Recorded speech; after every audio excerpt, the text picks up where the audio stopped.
Jésus a besoin de ton cœur pour que son Esprit Saint habite en toi. Mais ces gens-là ne font que parler de l'argent. L'or, l'argent, tout appartient à Dieu. Mais Dieu n'a pas besoin d'argent. Et il n'est pas empêché. Il n'est pas empêché. Si vous servez le Seigneur et que vous puissiez soutenir l'œuvre du Seigneur. Mais il faut que ça se fasse d'une façon libérale. Il faut que chacun donne avec libéralité. Pas forcer les gens. Quand Dieu te donne un ministère, il pourvoit tout. Il te donne des moyens. Mais aujourd'hui, les enfants de Dieu sont fatigués et ils viennent à l'église pour recevoir la paix, pour recevoir la bénédiction et la guérison. Quand ils arrivent à l'église, on ne fait que le menacer, de leur parler toujours de l'argent. Quelqu'un qui a fui devant le Seigneur. Toi, tu es là. Tu dois prier pour lui. Tu dois prier pour elle. Il y a d'autres fois prophètes. Qu'est-ce qu'ils disent? Qui est celui qui a 10 000 $ maintenant? Celui qui a 10 000 $, je vais prier pour lui et le Seigneur va le bénir. Et ceux qui n'en ont pas, est-ce que Dieu ne peut pas les bénir? Dieu n'a pas besoin de l'argent. Dieu a besoin de nos cœurs. Dieu a besoin de notre corps. Il veut que nous puissions garder notre corps dans la sainteté. C'est là où réside son Saint-Esprit.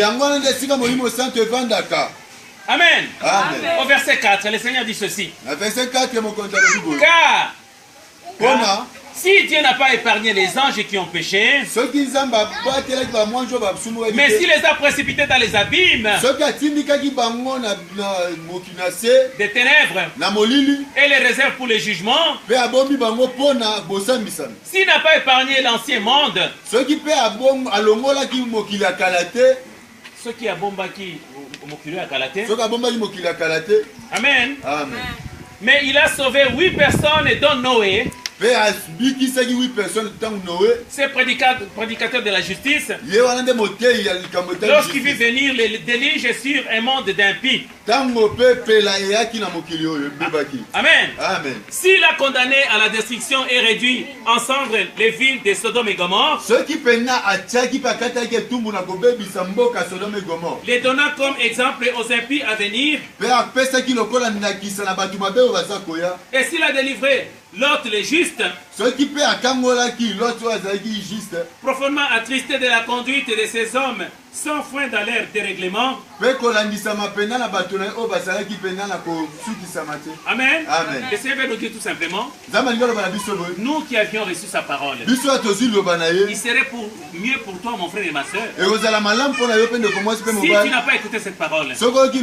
Mais si tu l'as écouté et tu ne la mets pas en pratique, au dernier jour, il n'y aura point de pardon. Amen. Je vais vous donner un petit témoignage. Parce que jusque-là, vous êtes en train de vous demander qu'est-ce que le frère veut nous parler. Amen. Ça serait mieux pour toi de ne pas écouter cette parole. Mais si tu l'as écouté et que tu ne l'as pas obéi et que tu ne l'as pas mise en pratique, il n'y aura point de pardon. Amen. Je vais vous donner un témoignage. Un jour en Belgique, je suis venu de mon boulot. J'arrive sur la table. Je vois l'ordinateur qui était ouvert. J'arrive devant l'ordinateur. Je tape les boutons. Je vois sur Skype. Je vois un message. Et dans ce message-là, il y avait des images, une vidéo. J'ai dit, mais qui m'a envoyé ces messages? J'ai pris les messages. J'ai commencé à visionner. C'était en Amérique du Sud. Donc c'était le témoignage d'une jeune fille de 18 ans. Qui aimait beaucoup le Seigneur. Cette fille a prié beaucoup. Elle ne ratait jamais les réunions de prière. Elle était une grande intercesseuse. Dans l'intercession, le Seigneur lui a dit, Toi aujourd'hui, tu vas mourir. Je vais te prendre. La fille dit, mais Seigneur, je suis encore jeune. Je n'ai que 18 ans. Je viens de terminer seulement mes humanités secondaires. Je n'ai pas encore fait la vie. Le Seigneur lui dit, c'est moi ton Dieu qui te dit. Aujourd'hui, je viens de te prendre. Il faut dire ça à tes parents. Que tes parents ne puissent pas avoir peur. Quand la prière est terminée, la fille est rentrée à la maison. Quand elle était arrivée à la maison, elle a commencé à sentir son corps tout froid. Elle était touchée sur les genoux de sa maman. Elle a commencé à dire à sa maman, maman, je vais mourir. Le Seigneur m'a visité ce soir. Il m'a dit ceci, qu'il venait me prendre. Mais il a dit, ne pleurez pas. Vous devez seulement les glorifier. Parce que c'est lui qui donne et c'est lui qui reprend. Ses parents étaient vraiment très attentifs. Ses parents voulaient appeler l'ambulance. La fille a dit, ça ne sert à rien. C'est la décision du Seigneur. Ce qu'il a dit, il est souverain, il doit l'accomplir. Après un petit moment, la fille est sortie dans son corps. Il y a deux personnes habillées en blanc qui brillaient, qui sont venues la chercher. La fille explique quand elle sortait de son corps. Elle a vu son corps couché comme ça. Les deux hommes l'ont prise. Et ils ont commencé à suivre un tunnel. Ce tunnel-là avait une grande lumière. Après un petit moment, ils sont arrivés dans un jardin. Avec des belles fleurs. Ces fleurs-là donnaient l'odeur des parfums. Après un petit moment, la fille a vu. Et ces deux anges-là ont disparu. Il a vu un être qui brillait vraiment de la tête jusqu'aux pieds. La fille ne voulait pas regarder cette personne comme ça. La fille a dit, Seigneur, que ta grâce soit sur moi. Le Seigneur Jésus l'a touché sur la tête. Le Seigneur l'a dit, lève-toi. C'est moi qui t'ai appelé. Comme je t'avais dit quand tu étais à l'intercession. Aujourd'hui, je t'ai amené ici pour que tu ne meurs pas définitivement. Je voudrais que tu sois seulement un témoin pour aller raconter des choses que tu vas voir dans l'enfer. Sache que l'enfer existe. Parce qu'au monde, les gens disent ceci. L'enfer, c'est seulement le monde dans lequel nous vivons. Ça, c'est faux. L'enfer existe. Amen. Le Seigneur Jésus l'a prise à la main. Et ils ont commencé à parcourir un chemin vraiment trop noir. La fille a commencé à voir des créatures terribles. Des démons terribles. Des démons terribles. Et quand ils sont arrivés quelque part, ils ont trouvé le pape Jean-Paul II. Le pape Jean-Paul II, quand il a vu Jésus, il lui a dit, Seigneur Jésus, aie pitié de moi. Il avait des vers ici sur sa figure. Vous connaissez les vers? Michopi. Les vers étaient en train de ronger sa figure. Ces vers-là, c'est parlé même dans l'Apocalypse.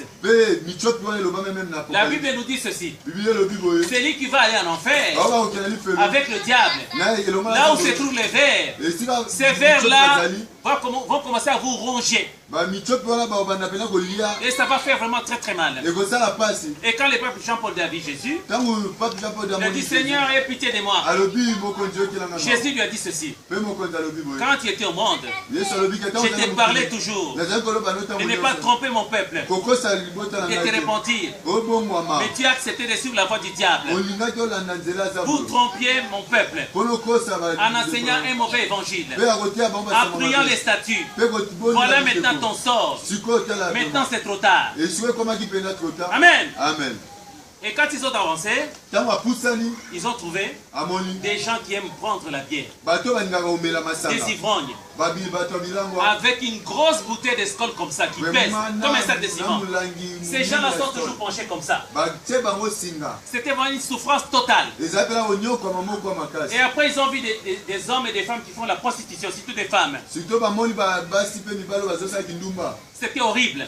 Et des femmes surtout. Dans leurs organes génitaux. Leurs organes génitaux.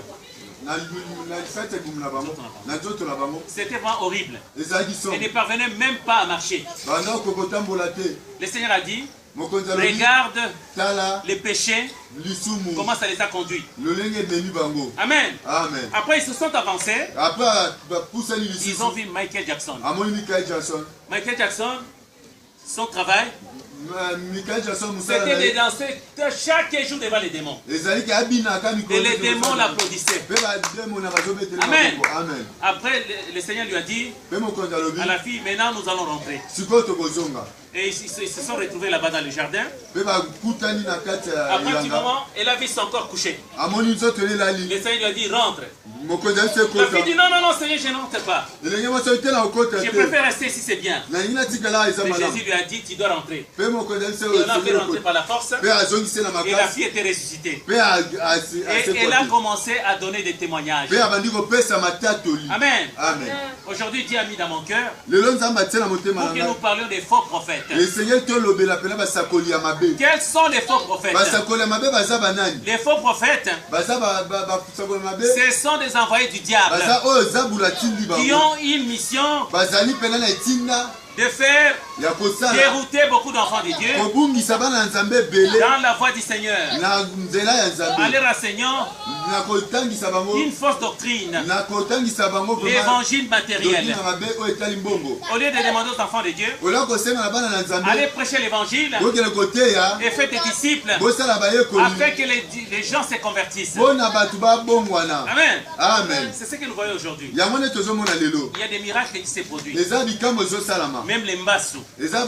Mais sache que Satan ne peut jamais diviser son royaume. Vous avez entendu ces derniers temps. Il y a même des grands sportifs congolais ici qui disent qu'il y a des pasteurs qui partent chez eux pour chercher des fétiches, pour faire des miracles. Tu vas voir, pour faire attirer les gens, les âmes qui sont faibles. Il va faire comment? Il te touche comme ça, et quand il enlève, vous voyez, il y a un crapaud qui tombe. Soit un escargot.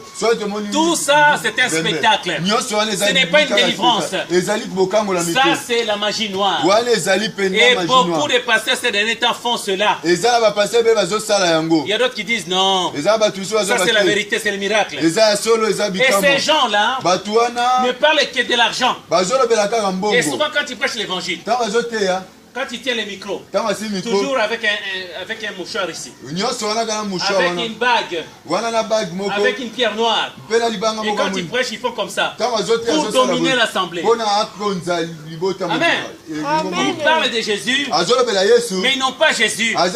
Ils servent le diable. Leur but, c'est d'envoûter les enfants de Dieu et de les envoyer en affaire avec eux. Amen. C'est pour ça qu'il est demandé à beaucoup d'enfants de Dieu. Il faut beaucoup prier. Il faut lire l'évangile. Parce que si tu ne lis pas l'évangile, ces gens-là vont vous tromper. Et ils agissent sur les âmes mal affermies. C'est-à-dire les nouveaux convertis, les nouvelles convertis. Ceux qui ne connaissent pas la parole de Dieu. Amen.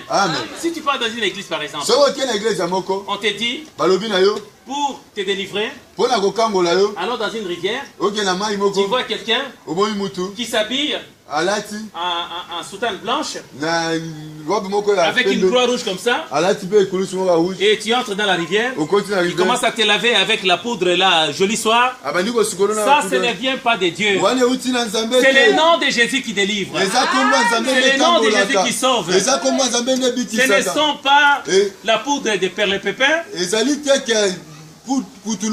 n'est pas des cérémonies. Il peut ouvrir sa jambe comme ça. Toi tu viens, tu entres.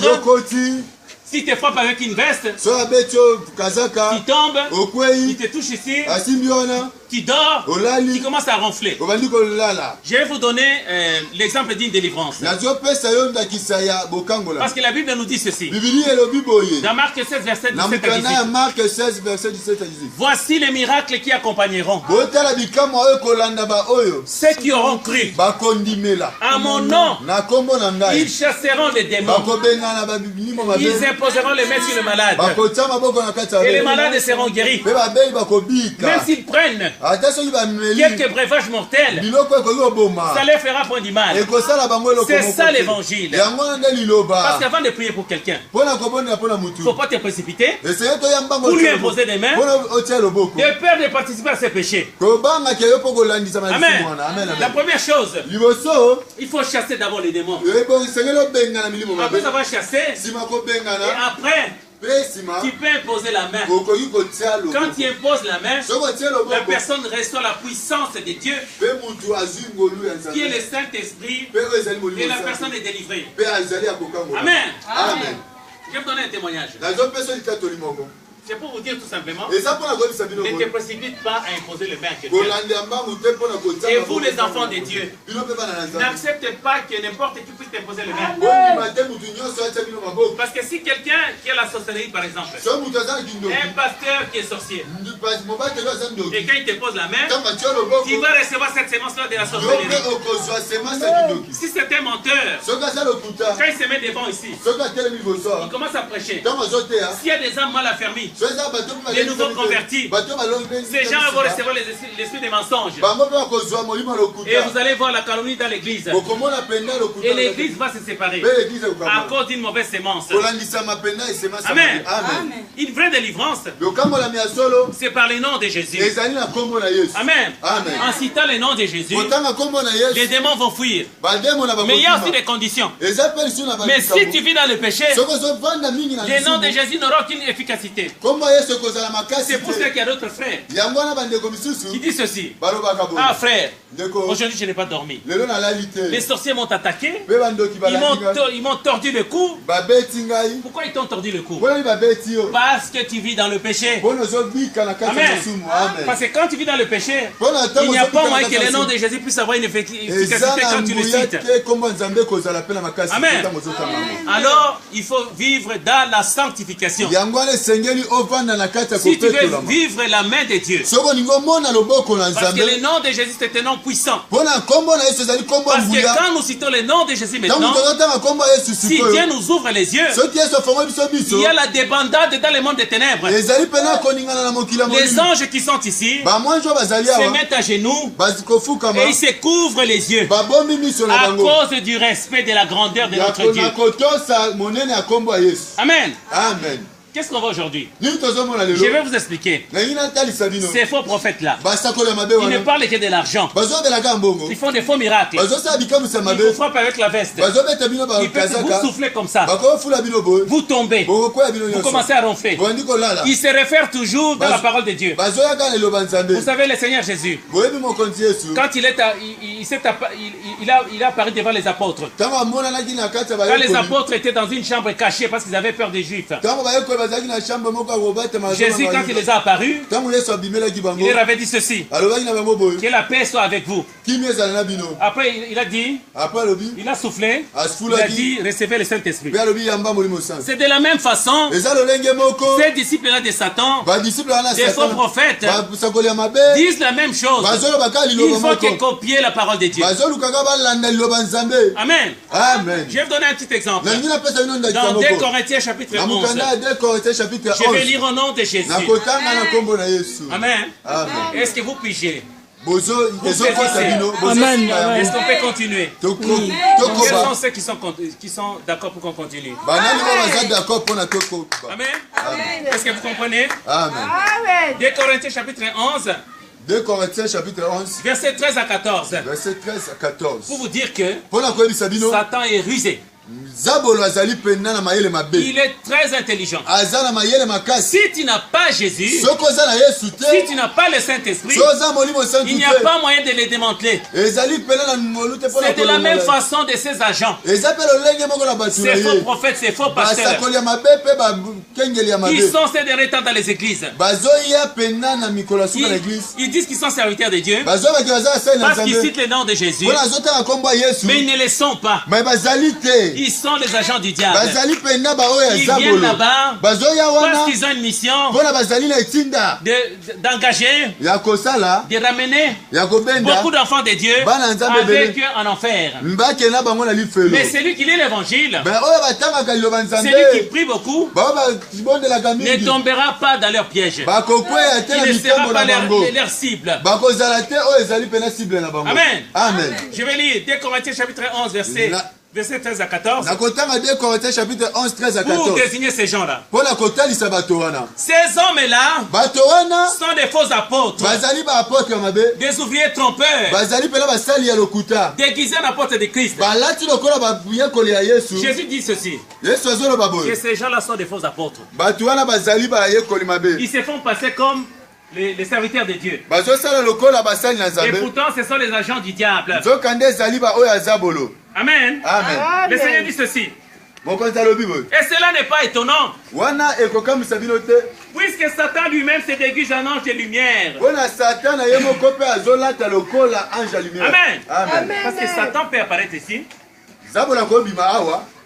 Des gens qui n'ont pas le Saint-Esprit risquent même de l'adorer. Parce que Satan a toujours sa gloire. Quand Dieu l'a chassé du ciel, Dieu n'a pas retiré sa gloire. Dieu l'a précipité ici avec d'autres anges qui s'étaient rebellés contre Dieu. C'est pour ça que vous voyez, ces anges-là sont des démons. Ils ont toujours des missions pour faire tomber beaucoup d'enfants de Dieu, pour qu'ils partent en enfer avec eux.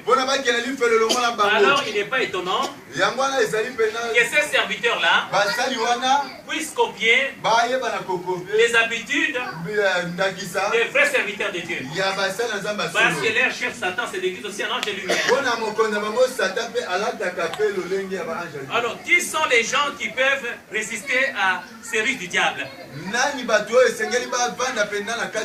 sont des gens qui lisent l'évangile. Des gens qui restent longtemps à genoux. Des gens qui prient beaucoup. Ce sont ces gens-là qui peuvent résister. Amen. Amen. Nous allons lire au verset 15. Il n'est donc pas étrange que ces ministres aussi se déguisent un ministre de justice. Leur fin sera selon leurs œuvres. Amen. C'est pour vous dire tout simplement que Satan voit qu'il est arrivé à la fin. Sa mission maintenant est qu'il emporte beaucoup de gens en enfer avec lui. C'est pour cela qu'il envoie ses agents dans les églises. Je vais vous décrire ces églises-là. Quand ils entrent là, ils ont des caméras de télévision, ils ont des instruments de grands cris. Je ne dis pas que toutes les églises qui ont des instruments de grands cris, ce sont des églises sataniques. Mais j'ai dit la plupart. Ces gens-là font construisent des grandes maisons luxueuses avec des tapis, des derniers cris pour attirer les gens et les instruments de grands cris. Mais ce n'est pas cela qui va vous prouver que Dieu est là. Là où se trouve Dieu, c'est simple quand vous êtes là. Amen. Nous prions comme ça en plein air. Mais Jésus est là. Il ne faut pas envier des choses qui sont fulgurantes, qui brillent. Même le Seigneur Jésus, quand il exerçait son ministère, il n'y a rien qui attirait les gens. Ce n'est pas l'éclat de son corps, mais c'est la parole de vie qui sortait dans sa bouche. Parce que cette parole était accompagnée par une puissance.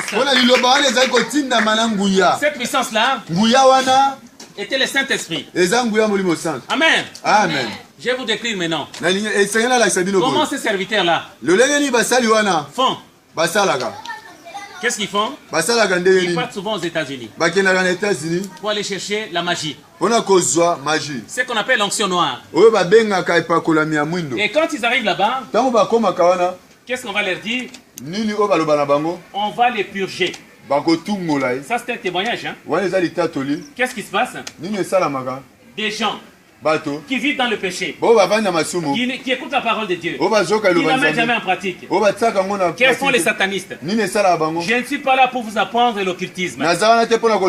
J'aime vous enseigner le Seigneur Jésus, le roi des rois. Mais je voudrais tout simplement vous faire savoir comment font ces gens-là. Amen. Amen. Si toi, mon frère, si toi, ma soeur, tu aimes toujours le péché, si aujourd'hui la mort te surprend, on part t'enterrer, ces satanistes-là, qu'est-ce qu'ils font? Ils se rendent au cimetière. Ils arrivent devant ta croix. Ils imposent ta main. Ils commencent à invoquer leur esprit. Il dit Egrimokonda, Diesorondiata. Tu vas voir, ton cercueil, ça sort.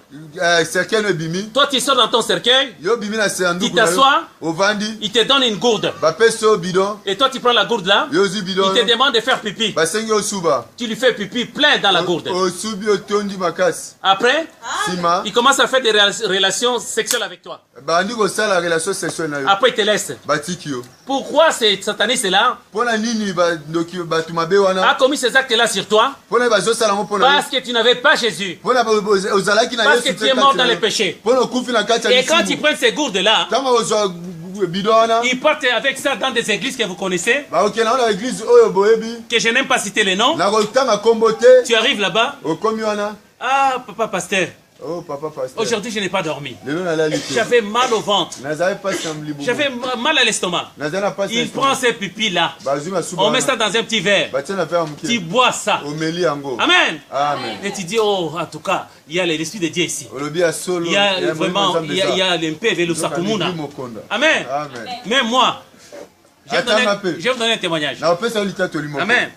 Avant que je parte en Europe, en 1989, j'avais un ami qui était kimbanguiste.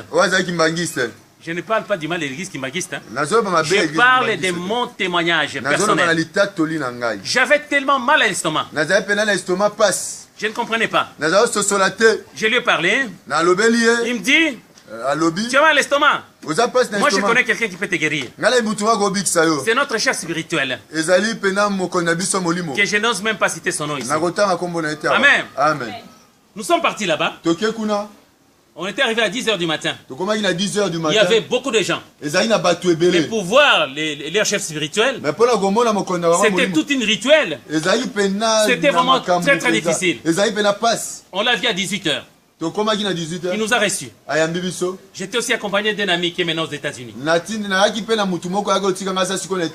Et l'ami là lui a dit, je suis venu chez vous pour que vous priez pour moi parce que je vais aller en Europe.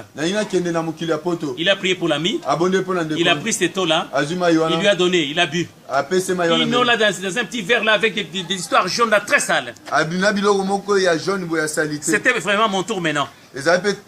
J'arrive là. On me donne l'eau en question. Je l'ai prise. Je suis rentré à la maison en faisant seulement 1 km. Sur l'avenue Kasavubu jusqu'à Lubumbashi. J'ai senti que j'avais la fièvre. Quand je suis arrivé à la maison, j'ai fait la diarrhée, j'allais mourir. Amen. Après j'ai commencé à prier, j'ai dit Seigneur, si tu veux prendre mon âme, je te demande pardon. J'ai commencé à confesser mes péchés. Alors le lendemain, je me suis bien réveillé. Je n'étais plus malade. C'est pour vous dire tout simplement que nous devons faire très attention. Il ne faut pas accepter n'importe quoi. C'est le nom de Jésus qui sauve. Ce n'est pas Inno. J'étais ignorant. C'est pour cela qu'on m'a donné les pipis des morts. Par manque de connaissance. Par manque de discernement. Amen. Amen. Revenons sur notre problème. Je disais ceci. Ces gens-là partent souvent aux États-Unis pour aller chercher la magie. C'est ce qu'on appelle l'onction noire. Quand ils arrivent là-bas, on va les purger, les pipis, les morts, dont je vous ai parlé ici. Alors quand on va les purger, on va les purger 7 fois. Et il ne saura plus se mettre debout. Ces gens vont commencer à trembler. Après cela, on va les baptiser. Son initiateur va lui demander de passer 7 fois ici entre ses jambes. Amen. Dans notre tradition africaine, quand on te fait cela, c'est déjà une malédiction. Amen. Quand on lui fait cela, on lui donne une cassette. Cette cassette-là, il va commencer à regarder, des pratiques qu'il va commencer à faire, frapper une veste, ou bien souffler sur les gens. Il peut te toucher ici, parce qu'ici, il y a un os qu'on appelle l'occipital. S'il appuie très fort, tu perds connaissance et tu tombes. Tu commences à ronfler. C'est ça qu'on appelle... C'est ça qu'on appelle le magnétisme, qui est l'onction noire, la magie. Amen. C'est ce dernier temps que nous voyons ici à Kinshasa. Tu vas voir une église pleine de gens. Mais la plupart de ces gens-là, la plupart sont des sorciers et des magiciens qui sont là pour faire des publicités. Nous avions suivi, vous suivez ces derniers temps ici à Kinshasa. Un serviteur de Dieu qui commence à dénoncer tout cela en disant que beaucoup de faux serviteurs là partent voir les féticheurs qui les apprennent des pratiques diaboliques pour impressionner les enfants de Dieu, pour les attirer dans le but d'avoir de l'argent. Amen. Alors qui est un enfant de Dieu qui est prudent? Avant d'aller quelque part, mets-toi à genoux, prie Dieu, demande à Dieu, là où je vais partir, est-ce que ce serviteur-là a le Saint-Esprit? Est-ce qu'il est ton serviteur? S'il n'est pas ton serviteur, que je ne parte pas, Seigneur. Mais la plupart des gens partent tout simplement comme ça. C'est pour ça que quand tu pars là-bas, tu étais bien, tu peux recevoir des démons et ta vie devient encore beaucoup plus pire. Amen. Donc c'est pour vous dire, ces gens-là sont des faux serviteurs, ce sont des faux docteurs, ce sont des faux prophètes. Ils utilisent des paroles trompeuses, des paroles un peu pour essayer d'attirer les enfants de Dieu. Et il ne parle que de l'argent. Il ne parle jamais de la repentance. Ce sont les serviteurs du diable. Amen. Alors, je vais vous parler comment s'effectue la vraie délivrance. Amen. Si vous pouvez venir filmer ici, c'est la parole. Est-ce que nous lisons comme nous avons ça ne va plus? Parce que c'est la parole. C'est sombre, vraiment. C'est sombre. Ok, ça va. Ça va arrêter.